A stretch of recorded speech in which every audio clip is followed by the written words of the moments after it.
qui a été introduite vers l'an 1100 par le système catholique toujours.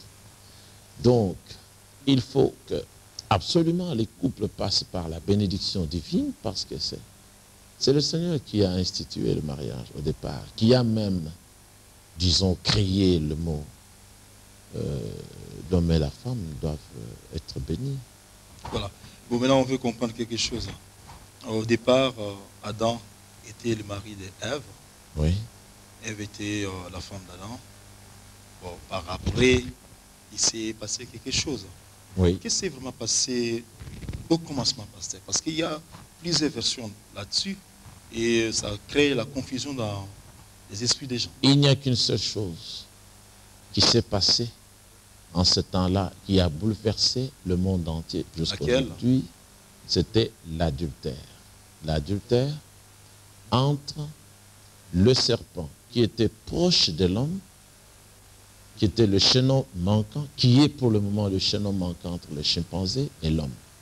On parle de chaînon manquant, le serpent ancien. Soyez un peu explicite pour les téléspectateurs qui sont en train de nous suivre. Le chaînon manquant, c'est une créature qu'on ne retrouve pas maintenant par la science, qui doit s'être perdue quelque part et qui faisait la liaison entre, ou le pont entre le chimpanzé et l'homme. On voit qu'il y a un vide entre le chimpanzé et l'homme.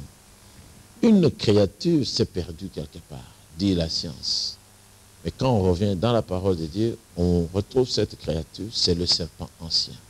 Ce n'est pas le serpent qui est en train de...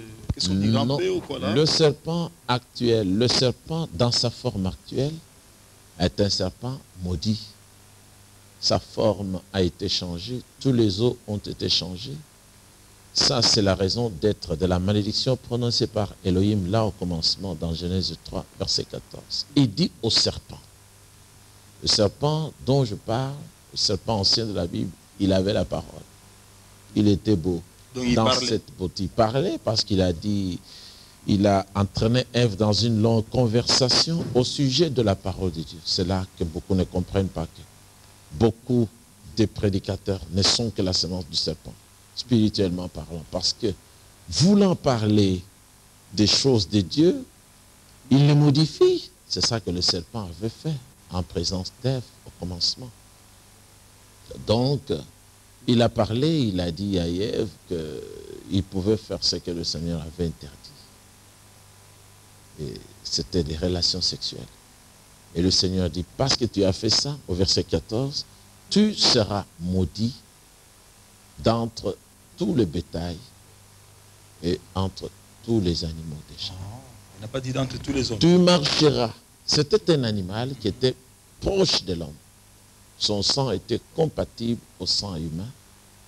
Et le diable qui avait assisté à la création connaissait ce secret. Voilà pourquoi il est allé trouver le serpent pour pouvoir avoir ses propres sujets dans lesquels il devait entrer. Et parmi ces sujets, le premier sujet, ça a été Caïn.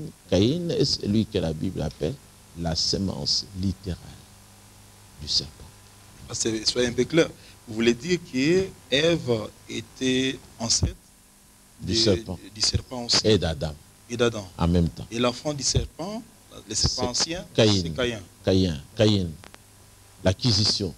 Ève a d'ailleurs dit dans Genèse chapitre 4, verset 1er, j'ai fait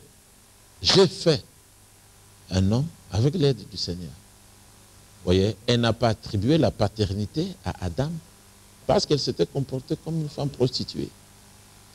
Mais par rapport à Abel, la Bible montre bien que Abel était la semence d'Adam. C'est ainsi qu'au chapitre 5 de Genèse, le Seigneur donne maintenant une grande révélation. Aujourd'hui, j'en ai parlé avec une dame qui était venue me voir. Elle était troublée, mais elle prie depuis longtemps. Là, la révélation est donnée. Voici l'histoire de la famille d'Adam. Ou encore, voici le livre des enfantements d'Adam. C'est ça toute la révélation. Et la définition est que lorsque Dieu a fait l'homme au commencement, il l'avait fait à sa ressemblance et à son image. Selon son image, mais à sa ressemblance.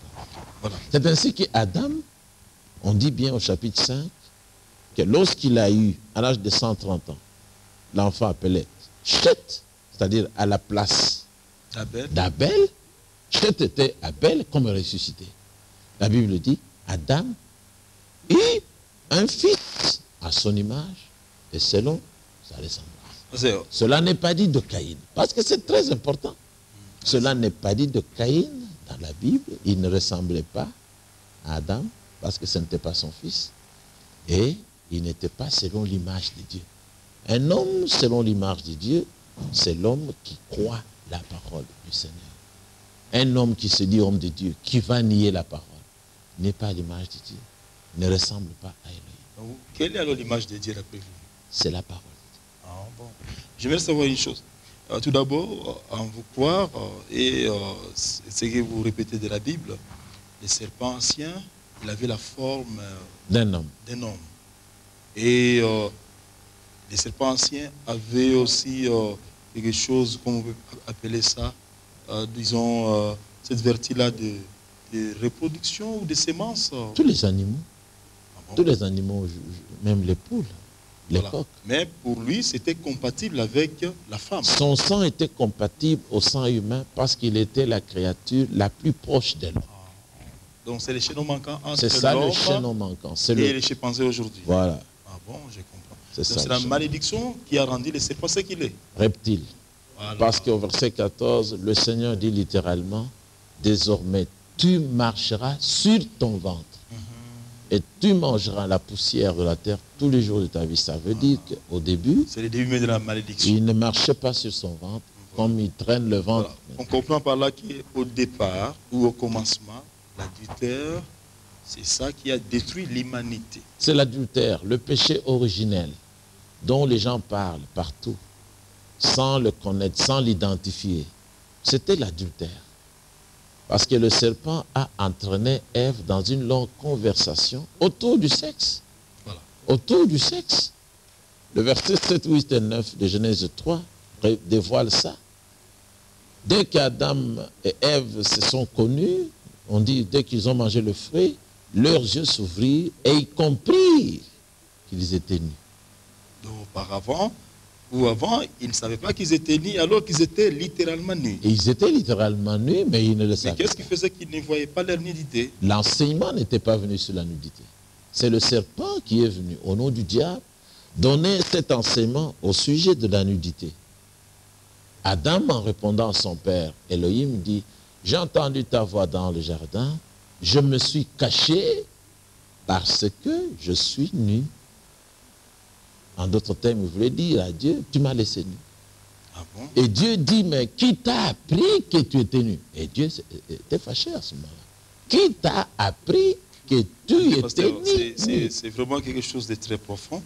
Quelqu'un qui est nu, mais qui ne sait pas qui est nu. Est-ce qu'il y avait une sorte de voile? Il y avait quelque chose? Il y avait une sorte de voile, c'était le voile divin, la gloire de Dieu. C'est comme les enfants. Jusqu'à l'âge de la raison, ils n'ont vraiment pas conscience de leur état. Un enfant peut se présenter devant toi, devant les hommes, devant une grande assemblée, sans habit, ne se gêne pas, parce qu'il ne connaît pas le mal. Il ne ment pas, sa conscience est tranquille. Chaque enfant qui meurt, un enfant, s'il meurt, il va aussi. Mais l'expression ou la parole que le serpent a adressée à la femme, écoutez, les jours où vous en mangerez, donc les jours où vous mangerez de ces fruits-là. Vous mourrez. Les serpents d'abord, les jours où vous mangerez de ces fruits-là, vous ressembleriez vous deviendrez Dieu, comme Dieu. Connaissant les biens et les mal. Qu'est-ce qu'il voulait dire par là? Ah, ça c'est une bonne question. Le serpent voulait dire à Ève, vous attendez longtemps de vous reproduire. Vous pouvez faire les hommes textuellement comme toi et ton mari. Oh, oui. Et comme Dieu a créé les hommes, comment le faire? Vous aussi pouvez fabriquer les hommes. Vous pouvez devenir comme lui, le Créateur. Vous pouvez devenir comme lui en faisant aussi les hommes sans passer par lui, sans l'attendre. C'est ce qu'Ève a dit. C'est qu'il a dit que vous serez comme... C'était ça la séduction. Ah bon? C'est ça là. vous deviendrez comme des dieux. Mais ils étaient des dieux. Ils n'avaient pas besoin de devenir comme des dieux. Ils l'étaient. C'est ainsi qu'Ève, en réussissant, de Caïn, elle a dit, j'ai formé un homme. Mais pasteur, qu'est-ce qui fait que certains serviteurs de Dieu ou plusieurs disent, je ne sais pas, qu'est-ce que je dirais? Ces pasteurs-là, ils ont dit beaucoup de choses, que les hommes ont mangé certains fruits-là, que les gens appellent communément Lingala ou Madame Naïva, ou qu'est-ce qu'il y a, et c'est ce qui a fait qu'il y a une hérédité. Bon. Qu'est-ce qui fait que ces serviteurs-là, ces grands serviteurs de Dieu, parlent du fruit littéral à la place du fruit comme étant des actes, comme vous les expliquez? Ils n'ont pas la révélation, tout simplement. Ça, c'est la révélation. Et ils n'ont pas la révélation, ce sont des théologiens. Ils ne peuvent pas accéder au domaine de la révélation parce que le Seigneur révèle sa parole seulement à ceux qu'il a aimés, ceux qui étaient en lui, qui étaient dans sa pensée, ses élus. Il ne peut pas donner cette nourriture aux champs. Il ne peut pas donner ça aux pourceaux. Beaucoup sont des champs, beaucoup sont des pourceaux. Ils ne peuvent pas digérer ça. Ils ne peuvent pas. Le Seigneur ne peut pas, selon Matthieu 13, donner aussi la révélation à ceux qui ne sont pas ses enfants. C'est pour ça qu'il a dit, je leur parle en parabole, pour qu'ils ne comprennent pas, pour qu'ils ne soient pas guéris, qu'ils ne soient pas sauvés. Donc il y a des gens qui ne seront jamais guéris au niveau de leur âme, ils ne seront jamais sauvés, parce qu'ils repoussent la révélation.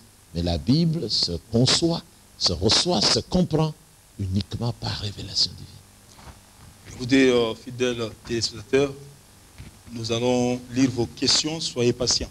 Voilà. Pasteur, parlons quand même de cette famille-là que Dieu a créée au départ. Pour cette famille-là, avant les péchés, avant la destruction, quel était leur modèle? Parce que le Seigneur, c'est le Seigneur qui était leur modèle. En d'autres termes, il s'est basé sur qui? Sur la parole du Seigneur. Pour évoluer. Seulement. Voilà. Voilà. Aujourd'hui. C'est ce que le serpent a d'ailleurs rencontré chez Ève. Voilà. Quand il est venu, Ève a d'abord rétorqué en répétant la parole de Dieu, mais faussement déjà. Parce qu'elle ne devait pas discuter avec un faux prophète. Il y avait même une question, savoir quand la Bible dit que les enfants de Dieu sont descendus sur la terre et ont pris les filles des hommes. Il y a des interprétations un peu particulières là-dessus. Il y a certains qui disent que ce sont les anges qui étaient descendus sur la terre et qui sont tombés amoureux des filles humaines. Et c'est ce qui a fait que Dieu était en colère pour provoquer ce qu'on a appelé déluge. Justement, ce sont des théologiens qui spéculent sur les Saintes Écritures. Les fils de Dieu, c'était les fils d'Adam. Ce n'étaient pas des anges. Et les filles des hommes, c'était les filles issues de Caïn. Les deux ne devaient pas se rapprocher, ne devaient pas répéter le même péché qu'Ève a commis. Donc, jusqu'aujourd'hui, il y a les deux lignées. Il y a la lignée de dénomination, où se sème l'incrédulité. Et il y a la lignée de la parole parallèle. Les deux là ne peuvent pas se marier. Aujourd'hui, les enfants de Dieu ne peuvent pas se marier aussi avec les filles du monde. Donc les filles des hommes, c'était les filles du monde. La race de Caïn, des Caïnites, des belles filles par le maquillage et beaucoup de choses. Le port des pantalons, se coupe les cheveux, tout ça c'est le péché. Porte les culottes. C'est l'Écriture qui interdit ça. Mais elles font ça. Elles vont même se mettre à prêcher, des femmes qui prêchent. C'est ça la semence caïnite. Maintenant, il y a la semence de la parole de Dieu, la semence de la femme, la semence de Jésus-Christ. Elohim, qui se reproduit sur la terre. De la femme, la semence de Jésus-Christ. Qu'en est-il des Sodome et Gomorrhe? Puisque quand les deux anges qui sont venus par Elohim, avec Elohim, pardon, pour visiter Abraham, et qui ont été dépêchés par Elohim lui-même, afin de brûler Sodome et Gomorrhe, il y a eu des hommes qui semblaient tomber amoureux de ces anges-là. Cependant, ces anges étaient, on peut dire, par apparence des hommes. Ouais. Alors, qu'est-ce qui s'est passé? On peut dire que, disons, l'homosexualité avait déjà pris place, avait déjà commencé à l'époque. Mais c'est ça le péché. d'Abraham. C'est ça le péché de Sodome et de Gomorrhe, c'était des relations contre nature. Ces sodomites, en voyant les anges, qui étaient des hommes, qui avaient pris les formes des hommes, les ont convoités. Et ils voulaient les connaître. C'est ce qui est écrit dans Genèse 17. Nous voulons les connaître. Mais Elohim n'a pas permis. Ils étaient descendus seulement pour voir si ce qu'ils avaient entendu était vrai. Et ils ont frappé de cécité. J'ai posé ces questions préliminaires, mais des questions profondes, afin d'établir la base par rapport à notre temps. Alors, il y a la sémence de la femme, avant d'arriver à la profondeur de notre temps. Quand vous parlez de la sémence de la femme, vous faites allusion à qui? Parce que la femme n'a pas de sémence. La femme a des ovules et la femme reçoit la sémence de l'homme. Quand vous parlez de la sémence de la femme, là c'est aussi quelque chose de très difficile à comprendre. Oui, c'est une façon de parler du Seigneur. Il parle en parabole. Pour une fois, dans l'histoire de l'humanité, une femme a eu une sémence, sans être passée par l'homme. Chez moi à la maison, là, nous avons fait l'expérience d'une poule qui a ouvert plusieurs œufs, mais n'a éclos qu'un seul œuf, qui était fécondé. Les autres, elle a continué à être là-dessus. Non, ceux qui avaient l'expérience, ils ont dit non, il n'y a rien dedans, parce que ça ne se fait pas comme ça. Et moi, je voulais comprendre. Je dis, mais pourquoi vous n'avez pas laissé la poule en train de couvrir ses œufs? Il pouvait les éclore. Non, on m'a expliqué après par ma femme. Elle a dit non. Parce que quand nous l'avons amené ici, il n'y avait pas de coq. Et le prophète Branham m'a déjà expliqué ça plusieurs fois dans ses brochures, dans ses enseignements. Il a dit, une poule qui n'est pas connue par le mâle peut pondre les œufs, mais elle ne va pas éclore. Et même si on pouvait les ouvrir à l'intérieur, il n'y a rien. Parce que le germe de vie vient du mâle. Alors il dit, c'est ça la situation de toutes les églises dénominationnelles. Elles peuvent pondre les œufs. Tous les croyants qui sont là, ce sont les œufs non fécondés par le mâle qui est le message du temps de la fin. La sémence de Jésus-Christ. Alors la sémence de la femme, voilà. C'est il y a même une déclaration forte. Vous permettez une déclaration forte. À l'époque, au commencement, Dieu qui a dit au serpent, et la sémence de la femme écrasera la tête. C'est ce dont vous parlez. C'est ça, Jésus-Christ. Jésus-Christ est donc cette sémence de la femme. Donc Dieu a donné à Marie Myriam la sémence. Sans passer par l'homme. Myriam a dit, je ne connais point d'homme. Elle a eu la sémence pour la première fois et la dernière fois. Et c'est Jésus-Christ. Et à la croix, on a écrasé la tête du serpent. Nous sommes en train de marcher sur le serpent, déjà tué. Tous les vrais croyants, ils ont déjà vaincu le diable. Jean, l'apôtre, a écrit aux croyants en disant, je vous écris, Père, je vous ai écrit, petits enfants, parce que vous connaissez celui qui est dès le commencement. Et parce que vous avez vaincu le malin. Donc la sémence de la femme, c'est notre Seigneur Yeshua. Les questions des téléspectateurs, parce que dans notre première partie de cette émission, dans ce thème mariage et divorce, il y a déjà plus de questions. On aimerait d'abord que vous répondiez à ça. Et comme ça, après, nous allons continuer dans la deuxième partie pour parler en profondeur des mariages et divorces avec toutes ces formes. D'accord. Puisque si nous continuons comme ça, on aura des difficultés pour tout ça. Alors, je pense que j'ai ces questionnaires ou encore ces questions des téléspectateurs et j'aimerais lire déjà une des questions. Les révérends pasteurs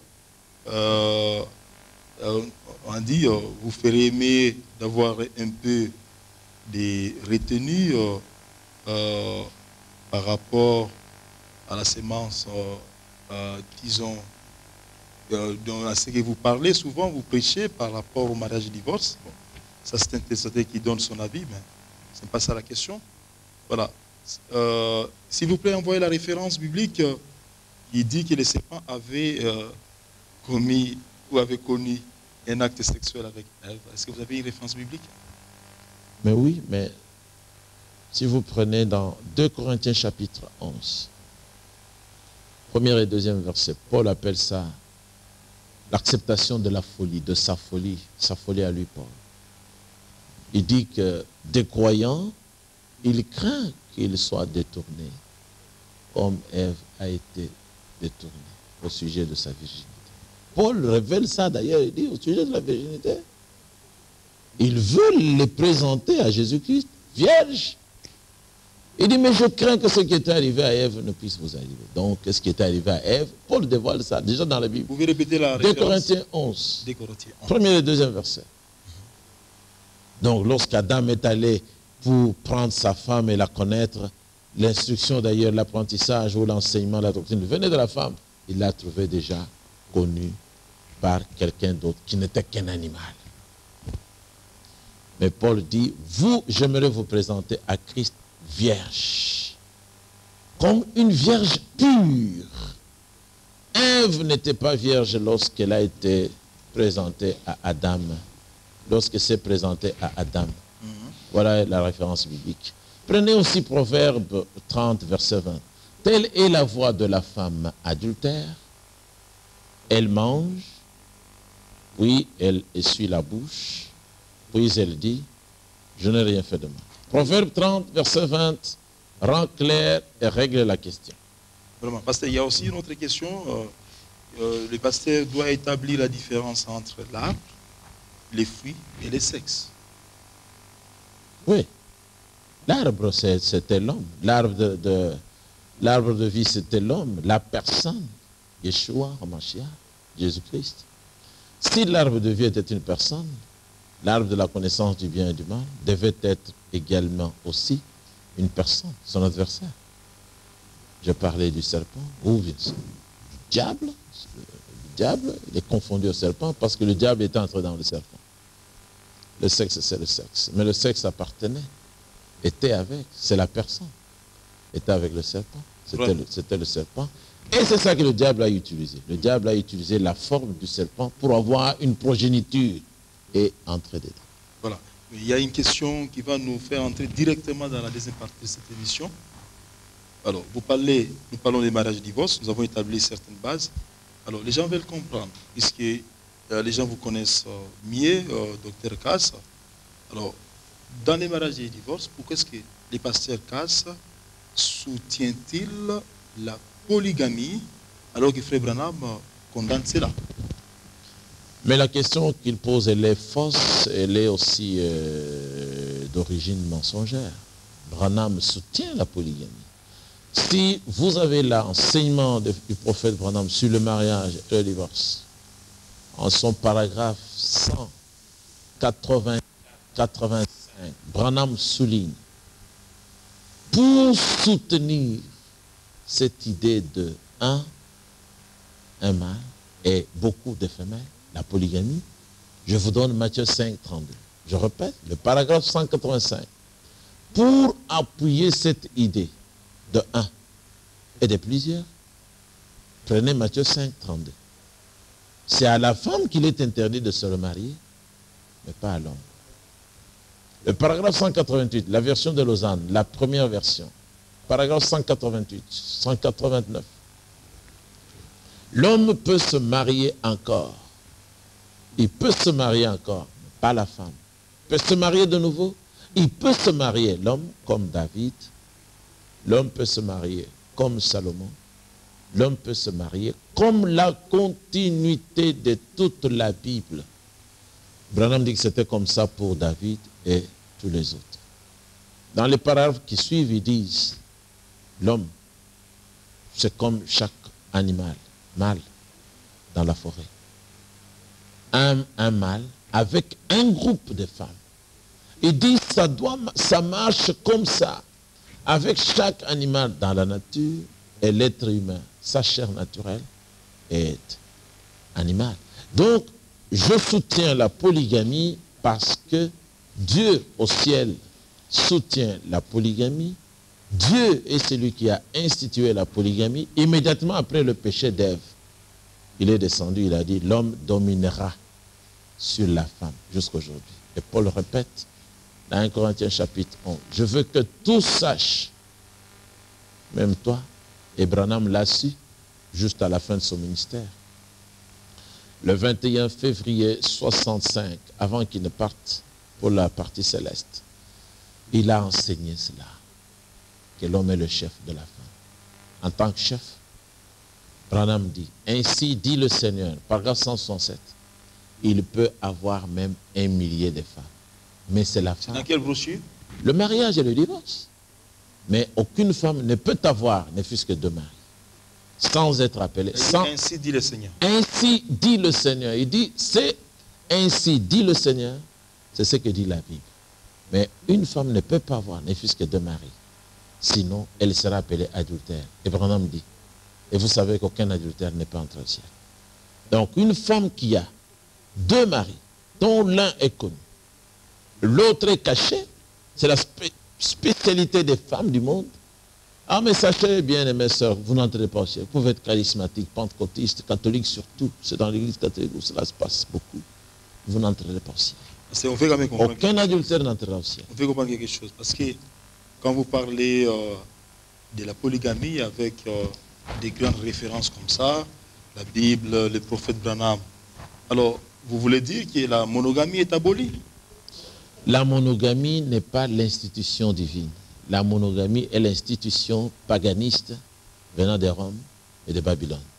Dieu, lui, a institué la polygamie. Vous voulez dire que les gens qui se sont mariés à une seule femme, quelqu'un qui s'est marié à une seule femme, ne remplit pas aussi, disons, les devoirs divins, c'est ça? Non, ce n'est pas ça. Je condamne ce que la Bible condamne. L'enseignement qui circule disant que l'homme ne peut se marier qu'une fois, c'est l'enseignement-là qui est diabolique. Mais un homme qui a jugé bon d'être célibataire, sans enseigner, sans obliger les gens de l'être, il n'a pas péché. Comme Paul. Paul a jugé bon d'être célibataire pour le royaume de Dieu.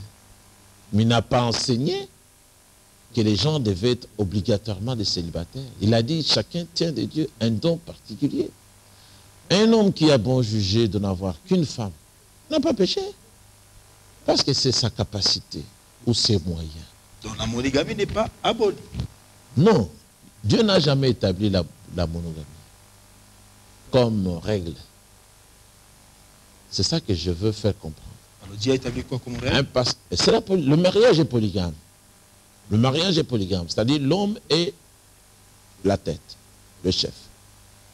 En tant que chef, il peut être un, mais ses membres peuvent être des milliers et des milliers.